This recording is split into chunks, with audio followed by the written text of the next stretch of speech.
I want to talk about ChatGPT, but first a bit on AI. One thing, Mitch, from the previous interview that kind of is swirling around in my head is that Montreal is supposed to be one of what, 4 or 5 AI cities around the world, but no one has come up with the idea of putting AI to work for the city of Montreal for our traffic lights, our congestion, or even our garbage pickup or anything.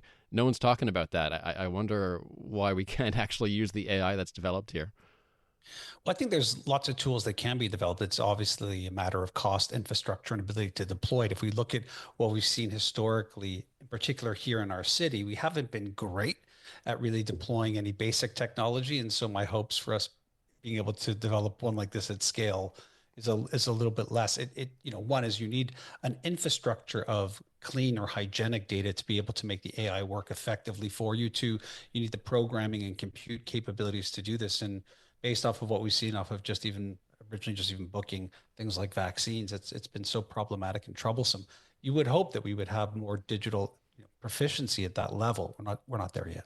Do you think having a federal AI ministry will help matters?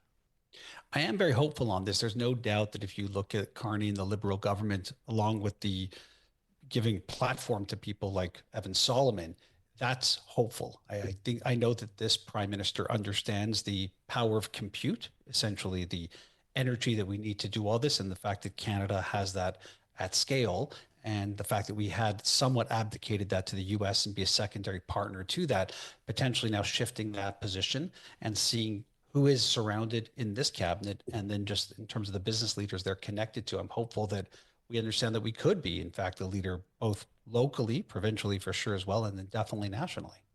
My favorite pocket AI is ChatGPT, of course, so I wanted to talk to you about that today. It has passed the Turing test. What is the Turing test, and what is AGI? And is AGI the next big milestone for ChatGPT? Yeah, so the Turing test is a real simple way to ask, can a computer fool a human into thinking it's a person? That was really the name of the game. So it would be the idea that if you're chatting with someone and you can't tell whether it's a human or a machine, and it turns out to be a machine, then it actually passed this Turing test, which was initially called the Imitation Game by Alan Turing in 1949, 1950 is when it came out. We're not really sure when the idea versus the paper that came out. And now what we're seeing is not just the advancements of what I would call generative AI, the ability for this algorithm to look at multiple databases and types of content, and then be able to predictively mimic it or create something new out of it.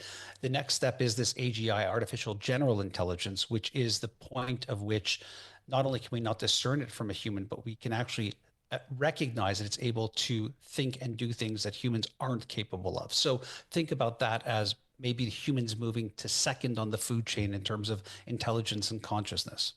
Is the Turing test attuned to these very complicated platforms like ChatGPT? No, not at all. In fact, I'd make the argument that it's somewhat outdated because what it's actually measuring is imitation, not intelligence. So what happens in the Turing test is you're essentially rewarding fluency, not thinking, not reasoning, not truth. We're actually just applauding a chatbot for being a better actor, not necessarily a better thinker. The nuance with that, because I can obviously go back and forth on my opinions and then have a differing opinion, the counterpoint is that human conversation is mostly imitation actually as well, and that if a chatbot can convincingly talk to us like a human, isn't that a valid benchmark of intelligence if that's what we benchmark against our own intelligence? So it's one of those arguments you could really argue both sides effectively on.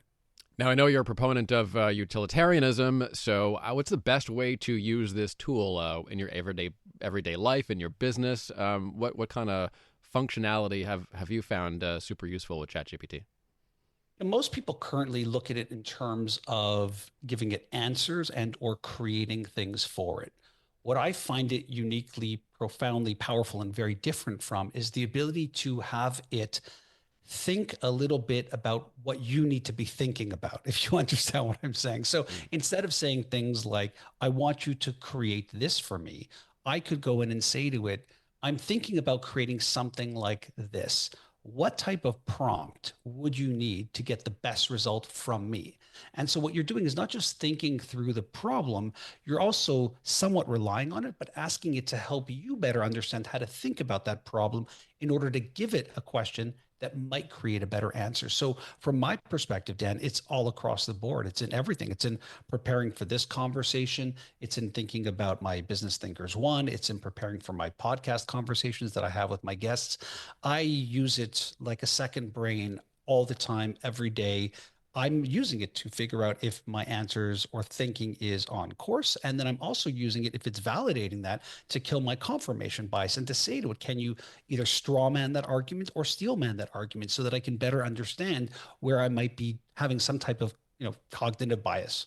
Yeah, I found it's excellent to let it know what kind of person you are, and if you are someone who's self-critical, to let it know that, because otherwise it's going to give you stuff that you think that it thinks it wants you to see, right? And I've warned people in my life about this, Mitch. I wonder if you feel the same.